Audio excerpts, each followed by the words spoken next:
واحدة وخلق منها زوجها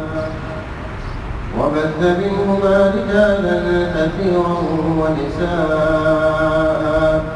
واتقوا الله الذي تساءلون به والأرحام إن الله كان عليكم رقيبا يا أيها الذين آمنوا اتقوا الله وقولوا قولا سديدا يصلح لكم أعمالكم ويغفر لكم ذنوبكم ومن يطع الله ورسوله فقد فاز فوزا عظيما سبحانك لا علم لنا إلا ما علمتنا إنك أنت العليم الحكيم رب اشرح لي صدري ويسر لي أمري واحلل عقدة من لساني يفقهوا قولي رب زدني علما اللهم انفعنا بما علمتنا وعلمنا ما ينفعنا وزدنا علما أما بعد فإن خير الحديث كتاب الله وخير الهدي هدي محمد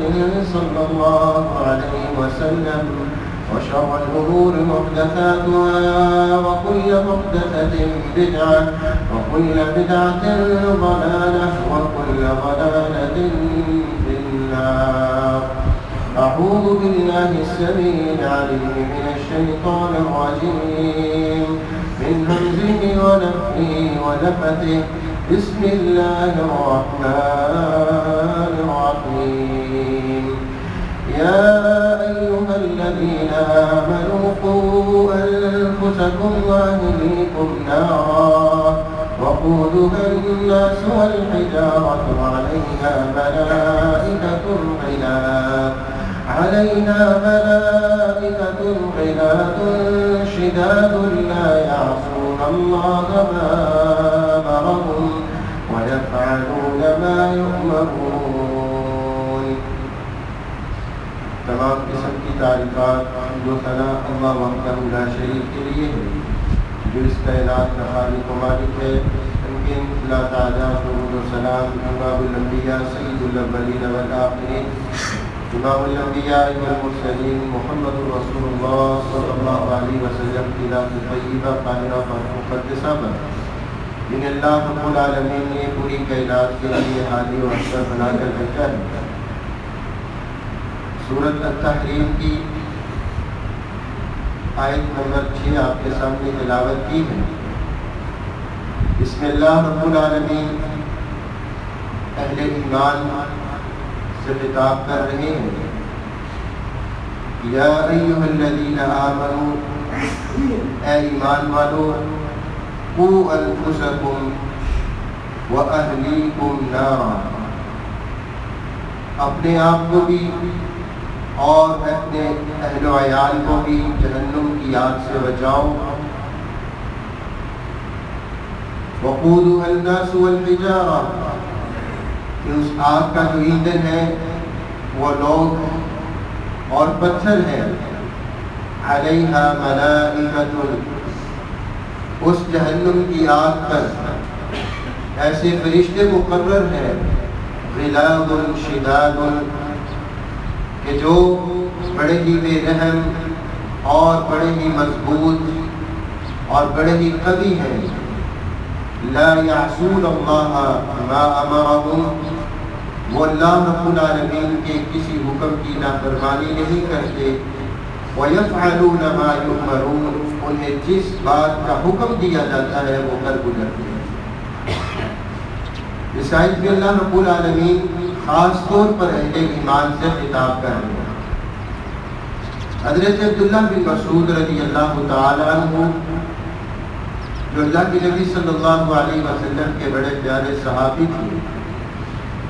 اور صحابی ہونے کے ساتھ ساتھ قرآن مجید کے بہت بڑے قاری بھی تھے اور اسپیشلی نبی کریم صلی اللہ علیہ وسلم حضرت عبداللہ بن مسعود سے کہا کرتے تھے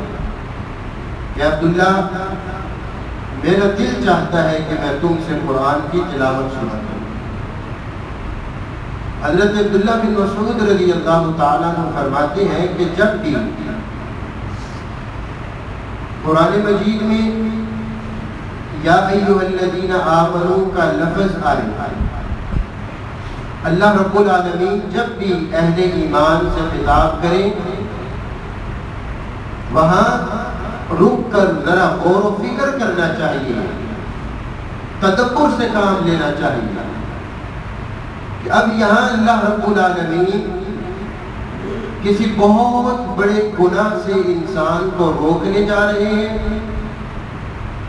یا پھر بہت بڑے ایک اہم کام کی ذمہ داری سونپنے جا رہے ہیں۔ تو اب یہاں پہ اللہ رب العالمین اس آیت میں اہل ایمان سے جو خطاب کر رہے ہیں وہاں اللہ رب العالمین اہل ایمان کو اس جہنم کی آگ سے بچنے کا حکم دے رہے ہیں، اور صرف اپنے آپ کو ہی نہیں بچانا بلکہ اپنے ساتھ ساتھ اپنے گھر والوں کو بھی اس جہنم کی آگ سے بچانا۔ اس آیت سے یہ بھی پتہ چلتا ہے کہ انسان کو اس دنیا میں رہتے ہوئے صرف اپنی ہی فکر نہیں کرنی چاہیے، اپنے ہی اخلاق و کردار کی اصلاح کی طرف توجہ نہیں دینی چاہیے، بلکہ اپنے اہل و عیال کی، اپنی اولاد کی، اپنے گھر والوں کی تعلیم و تربیت، ان کے اخلاق و کردار کی اصلاح کی طرف بھی توجہ دینی چاہیے۔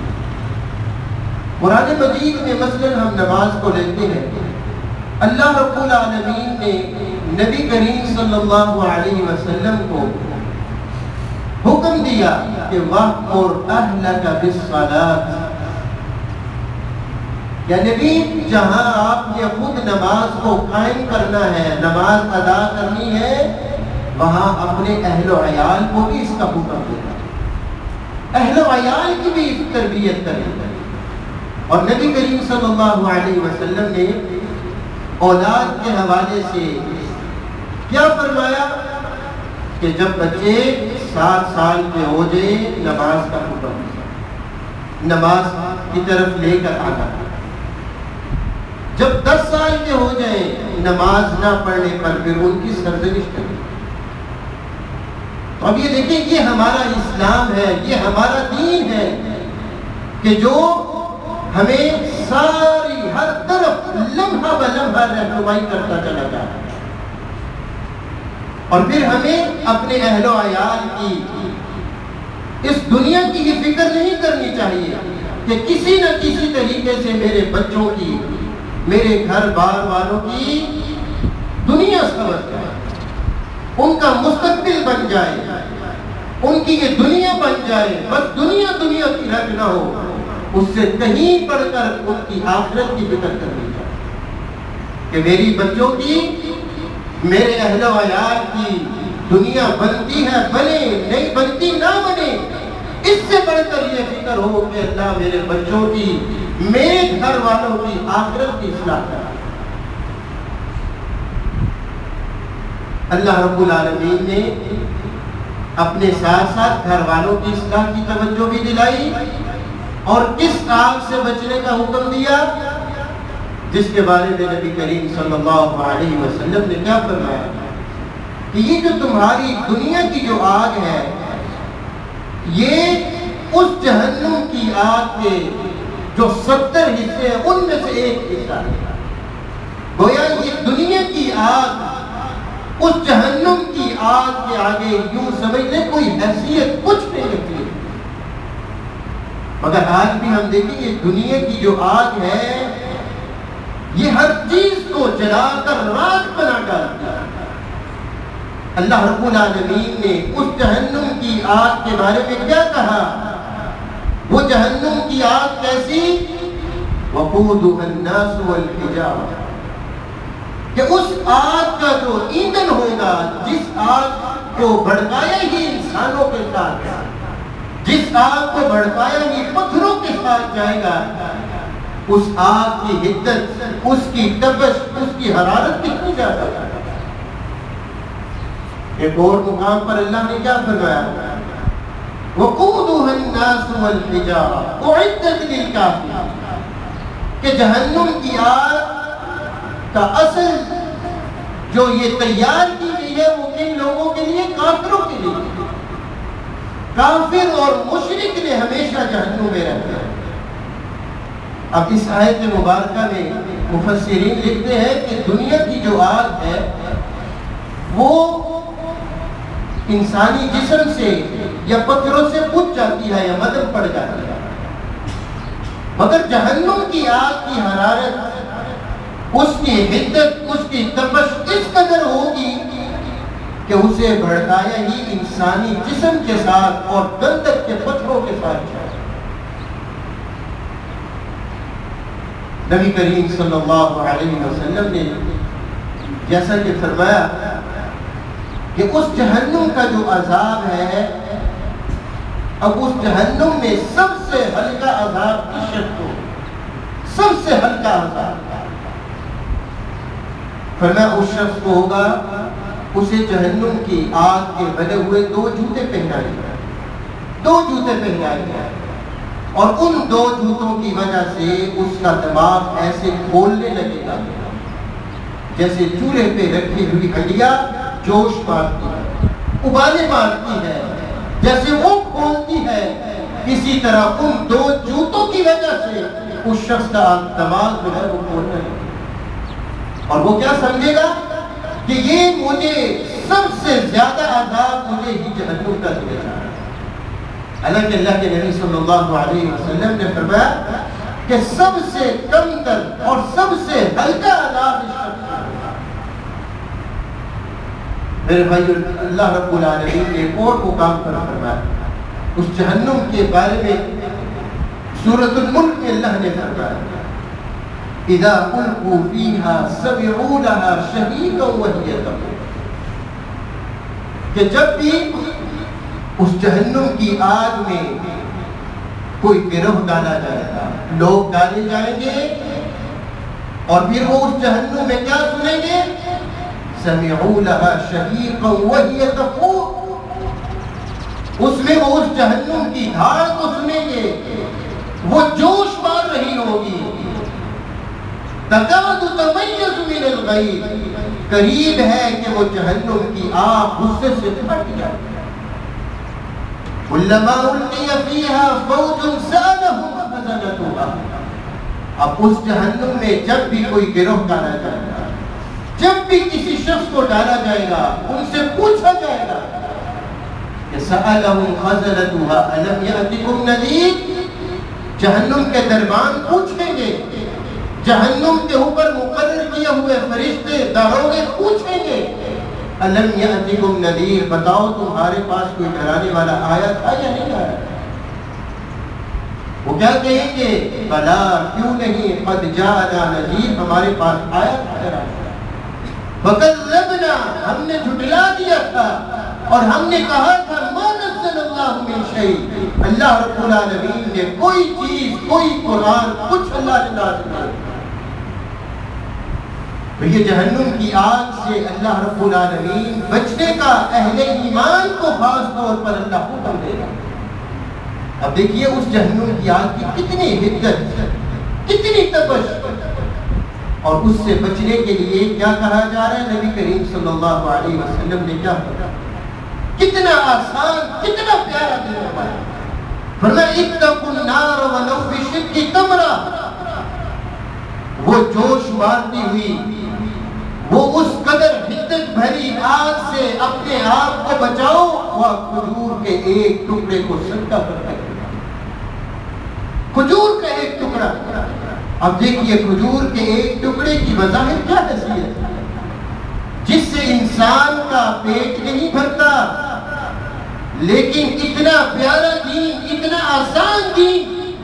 کہ اس ہیبت ناک والی جہنم سے بچنے کے لیے اپنے آپ کو صدقہ کرتے ہوئے، چاہے وہ صدقہ ایک کھجور کے برابر ہی کیوں نہ ہو، اپنے آپ کو اس سے بچائے۔ تو اللہ رب العالمین اہل ایمان کو یہ حکم دے رہے ہیں.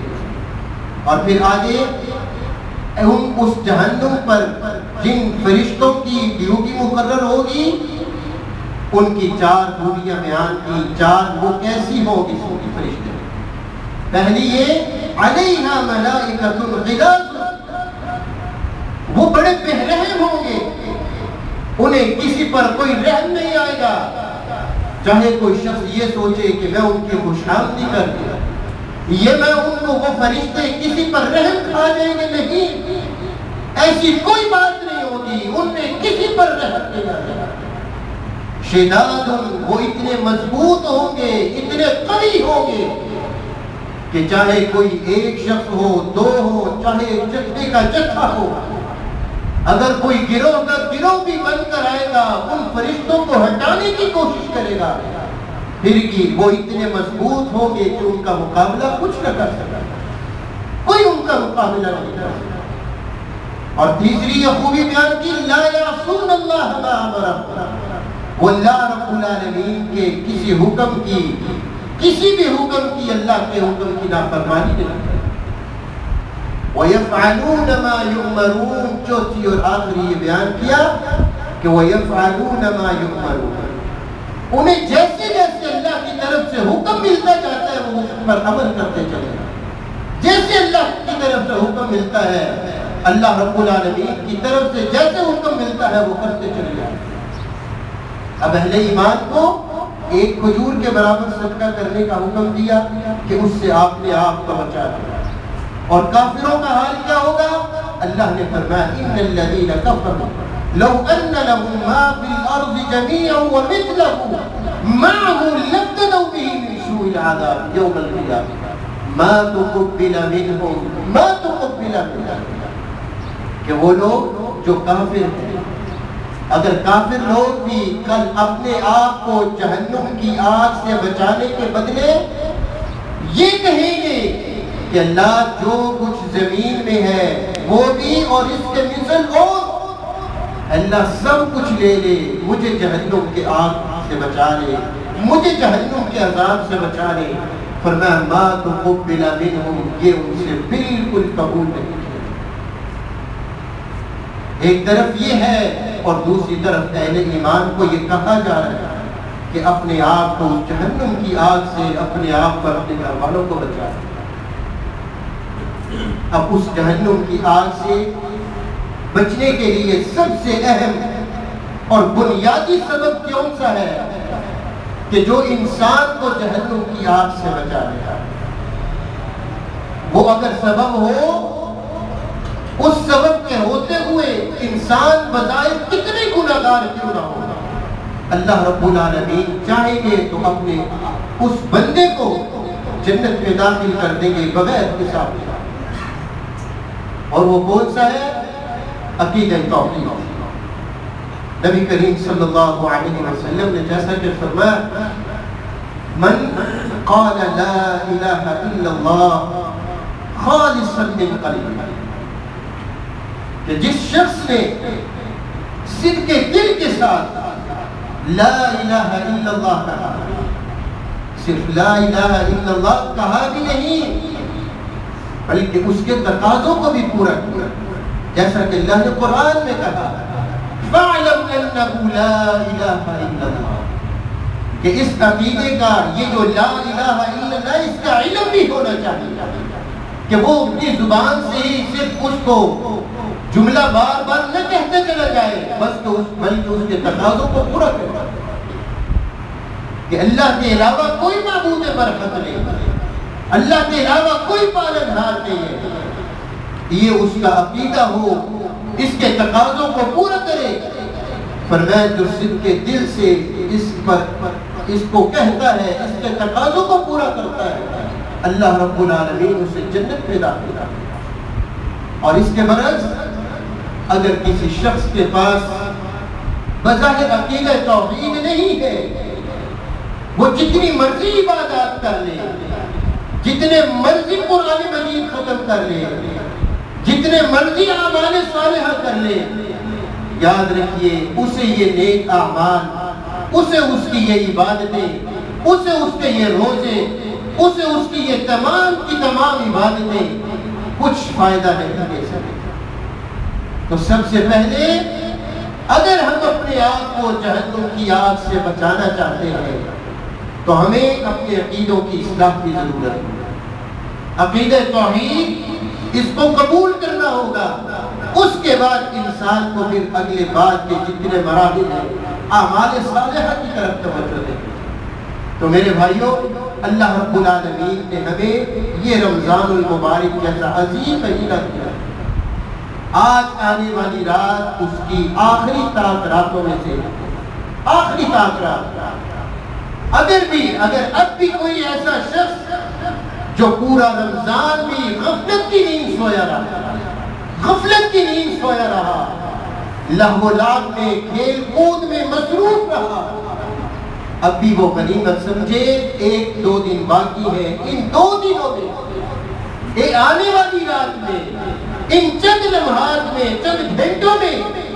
اپنے رب کو راضی کر لے۔ اللہ رب العالمین کے آگے روئے، گڑ گڑائے، اللہ سب گناہوں کی معافی، ان کو غنیمت سمجھتے ہوئے یوں سمجھے کہ ہو سکتا ہے یہ میری زندگی کے آخری 1-2 روز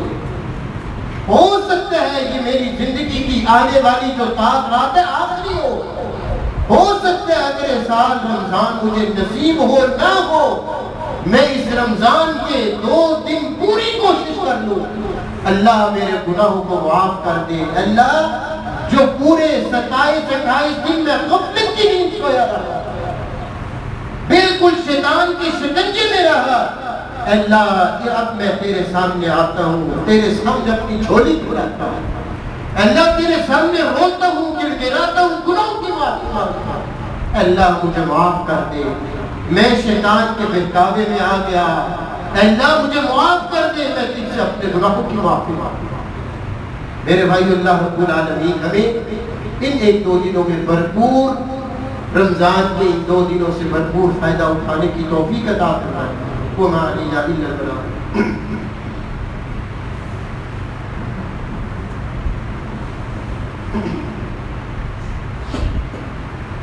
ان الحمد لله نحمده ونستعينه ونستغفره ونعوذ بالله من شرور انفسنا ومن سيئات اعمالنا، من يهده الله فلا مضل له ومن يضلل فلا هادي له، وأشهد أن لا إله إلا الله وحده لا شريك له، وأشهد أن محمدا عبده ورسوله، أما بعد فإن خير الحديث كتاب الله، وخير الهدي هدي محمد صلى الله عليه وسلم، وشر الأمور محدثاتها، وكل محدثة بدعة، وكل بدعة ضلالة، وكل ضلالة في النار۔ 1-2 اعلانات ہیں، ایک تو نماز عید کے حوالے سے کہ نماز عید الفطر انشاءاللہ اسی مسجد میں پورے 6 بجے ادا کی جائے گی، تو تمام احباب جو ہے وہ پابندی وقت کا خاص خیال رکھیں، بر وقت جو ہے وہ تشریف لائیں، انشاءاللہ پورے 6 بجے نماز عید ادا کی جائے گی۔ دوسرا اعلان فطرانے کے حوالے سے ہے۔ یہ فطرانہ یہ رمضان کے آخر میں عید سے پہلے ادا کیا جاتا ہے۔ اس کا مقصد کیا ہے؟ 2 وجہیں بیان کی گئی ہیں کہ روزے دار سے دوران روزہ کوئی بھول چوک، کوئی کمی، کوئی اللہ رب العالمین کی نافرمانی صادر ہو گئی، کوئی بھول چوک ہو گئی ہو اس وجہ سے، اور دوسرا طعمۃ مساکین فقراء مساکین وہ عید کی خوشیوں میں شریک ہو سکے، اور ان کو کھانا پہنچانے کے لیے یہ فطرانہ جو ہے فرض کیا گیا ہے۔ یاد رکھیے ہمارے ہاں عام طور پر یہ دیکھا گیا ہے کہ اکثر لوگ اس کی ادائیگی کی طرف توجہ بالکل ہی نہیں کرتے، اور اگر توجہ بھی دلائی جائے تو وہ عید والے دن آئیں گے، عید والے دن عید کی نماز سے پہلے پوچھیں گے کہ میں نے ادا نہیں کیا، میں کس کو دوں؟ میرے بھائیو، یہ طریقہ بالکل درست نہیں۔ صحابہ کرام کے بارے میں آتا ہے کہ وہ عید سے 2-3 دن پہلے، 1 دن 2 دن 3 دن پہلے لوگوں کو دیا کرتا ہے تاکہ وہ لوگ عید کی خوشیوں میں شریک ہو سکیں۔ تو میرے بھائیوں، اس کا پہلا مصرف یہ ہے کہ انسان پہلے اپنے خاندان میں دیکھے، اپنی فیملی میں دیکھے کہ میرے آس پاس، میرے گھر بار میں، میری فیملی میں، میرے خاندان والوں میں کون ہے مستحق میں اس کو اسے دینا چاہیے۔ اگر فیملی میں کوئی بھی نہیں ہے، خاندان میں کوئی بھی نہیں ہے، پھر آپ یہ ہماری اس مسجد کے ساتھ فری ڈسپینسری ہر سال اس کے لیے یہ دیا جاتا ہے، لاکھوں، اکثر سینکڑوں لوگ یہاں آتے ہیں، ان کا فری علاج کیا جاتا ہے۔ تو یہ اللہ رب العالمین نے اہل علاقہ کو، آپ کو یہ ایک یوں سمجھ لیں بہترین مصرف دیا ہے کہ آپ اپنا جو فطرانہ ہے، صدقۃ الفطر یہاں جمع کروا دیں۔ تو یہ فی کا، چونکہ ہمارے ہاں زیادہ طور پر جو ہے وہ گندم بھی استعمال ہوتی ہے، تو اس حساب سے، گندم کے حساب سے جو ہے وہ فطرانہ 150 روپیہ فی کس لگایا گیا ہے۔ تو گھر میں جتنے افراد ہوں، چاہے وہ چھوٹا بچہ ہو، اس کی طرف سے، چھوٹا ہو بڑا ہو، تمام افراد کی طرف سے یہ جو ہے وہ 150 روپیہ فی کس کے حساب سے ادا کیا جائے گا۔ اگر 10 افراد ہیں تو وہ ان سب کی طرف سے جو ہے 150 روپے کے حساب سے وہ فطرانہ جو ہے یہاں ہمارے بھائی جب باہر ہوگی تو وہاں آپ کو نہیں جمع کروا سکتے۔ تو یہ 2 اعلانات ہیں، ضرور بضرور اس کو آپ تمام بھائی اس طرف جو ہے وہ توجہ دیں۔ عورتوں کا بھی انتظام جی، عورتوں خواتین کے لیے بھی جو ہے انشاءاللہ عید کی نماز کا اہتمام ہوگا الگ سے۔ تو جس طرح ہمارے آج کل جو ہے کورونا کی وجہ سے جمعے میں خواتین کے اہتمام نہیں ہے، لیکن عید کا جو موقع ہے، عید والے دن انشاءاللہ عید کی نماز کے لیے خواتین کا بھی انشاءاللہ اہتمام کیا جائے گا۔ تو گھر والوں کو بھی لے کر آئیں، بچوں کو بھی لے کر آئیں، لازمی طور پر عید کے اس اجتماع میں شریک ہوں۔ اللهم اعز الاسلام والمسلمين، اللهم انصر الاسلام والمسلمين، اللهم انصر المسلمين المستضعفين في كل مكان، اللهم اشف مرضانا ومرضى المسلمين، اللهم طهر قلوبنا من النفاق واعمالنا من الرياء والسنتنا من الكذب واعيننا من الخيانه، فانك تعلم خائنة الاعين وما تخفي الصدور، ان الله يأمر بالعدل والإحسان وإيتاء ذي القربى وينهى عن الفحشاء والمنكر والبغي يعظكم لعلكم تذكرون، سبحان ربك رب العزة عما يصفون وسلام على المرسلين والحمد لله رب العالمين۔